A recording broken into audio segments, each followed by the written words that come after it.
Dr. Walensky, a couple things. As I walked in, I came in late, either you or Dr. Fauci were saying that the reason that we're not saying that natural immunity is protective as is a vaccine, even though there's recent publications showing that 6 to 8 months out, 92% of those with natural immunity have T cells, B cells, and antibodies that would be considered adequate to protect. And indeed, B cell continues to climb. That we don't have data. Now, in your response to Mr. Casey, you just mentioned that CDC has access to tens of thousands of EHRs.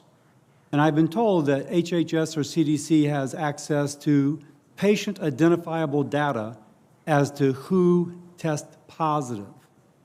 So I do that as a prologue. If we don't know that natural immunity confers protection against future infection, it's because we've decided not to look. Because I've learned that there is a cohort of people that we know have been previously infected. We've got the bench research showing that the triad of antibodies, T cells, and B cells are there, and that 92% of them are still there at 6 months out. So why have we not done the research showing that natural immunity confers protection against recurrent infection? Yeah, thank you so much for allowing me to clarify this point, because I understand the question.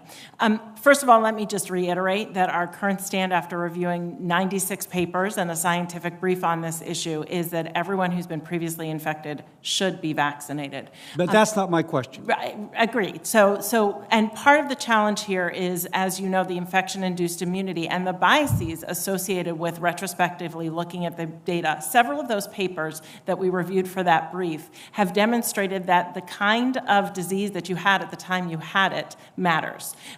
Did you have disease a year and a half ago? Were you an older person? Can I stop you for a second? We could do this prospectively, because you know who is actually, apparently I'm told you've got patient identifiable data, and you would be able to say, okay, 6 months ago, we're going to start everybody infected within the last 6 months, and be able to follow their EHR prospectively to see this. I mean, theoretically, CDC has the ability to do this right now. Yet that too would have its own biases. So one of the things that we have demonstrated in the scientific brief is that asymptomatic and mildly symptomatic people who might not present to their providers, might present to an urgent care clinic, who might not be recorded in their own EHR, likely have less robust protection than those who've been severely infected. But that could be established prospectively if using the data that you have. And you could even say, if you had symptomatic infection, you don't need to be vaccinated. We would consider you immune. You don't have to be subjected to the mandate.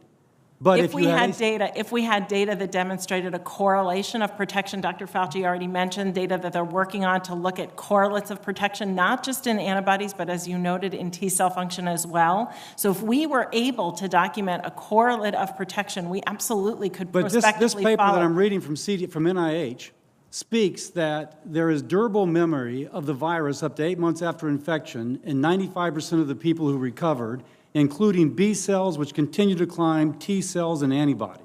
And I'm also saying you could do it clinically, because we have data that's patient identifiable that we could go back and look and see if they were exposed. They could be in a hot spot like Louisiana, where you know they're being exposed, and then you would see, not just by lab data, but empirically. I can tell you the American people intuitively understand this, and they feel a little bit like we're being willfully blind to it. I have limited time. Let me just ask you something else. What % of CDC employees are vaccinated? We're actively encouraging vaccination in all of our employees and doing a lot of education and outreach in order to get our agency fully vaccinated. But the percent? I don't have that for you today. I'm told that some north of 75% of CDC employees at headquarters are still working remotely. Is that correct? We are following regulations through HHS and the federal government. No, that's not my question.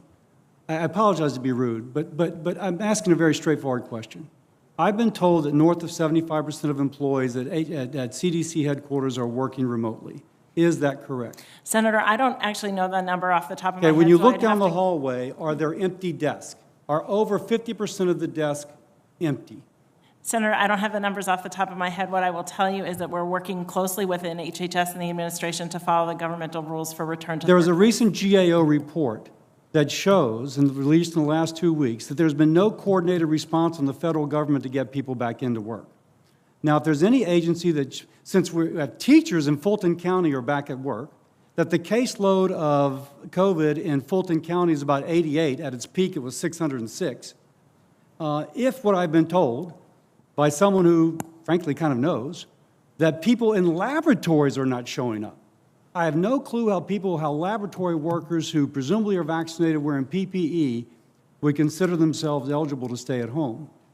I say this because I just want to echo, we got to lead by example in the federal government.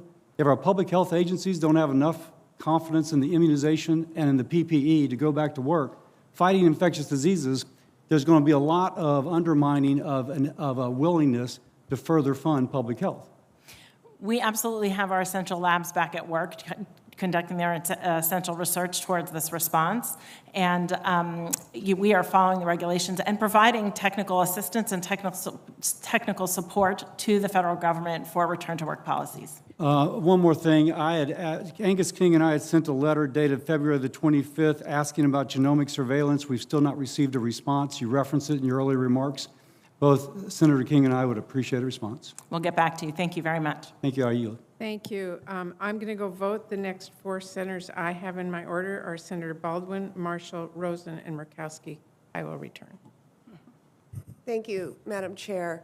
So we're here today to discuss the road ahead on the pandemic response, and I fear that that road will be a rocky one if we forget the lessons that we've learned thus far, particularly when it comes to our ability to make critical supplies